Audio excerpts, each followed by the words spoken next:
In today's video, I'm going to teach you how to sync video cuts to the beat of your music. Rhythm-based editing makes your video feel tighter, more energetic, and more professional, and it all starts with your music. First, bring your music track into the timeline.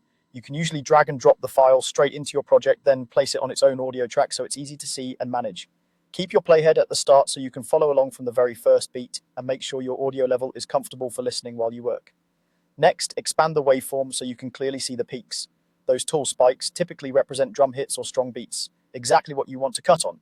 Increase the track height to make the waveform larger, and zoom in horizontally so individual beats are easy to spot. As you scan, look for a repeating pattern of peaks. That's the groove you'll sync your edits to. If the song has a quiet intro or breakdown, don't worry. Just focus on the sections where the rhythm is pronounced and the peaks are obvious. Now, add markers by pressing M at each beat you want to sync with. Play the music and tap M right on the hits. It's fine if you're a frame or two off. You can always pause and nudge markers into place afterward.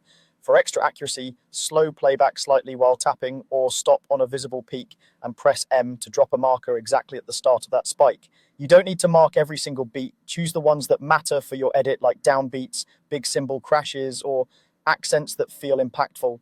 If your software allows it, color or label key markers so you can quickly identify the big moments. Finally, align your video cuts or transitions to those markers. Trim your clips so that the cut points land directly on the markers, and turn on snapping if your editor supports it. This helps your edits lock to position without drifting. For transitions, set them to start on the marker so the visual change matches the musical hit. Play back and watch how the footage now breathes with the music. If a moment feels a touch early or late,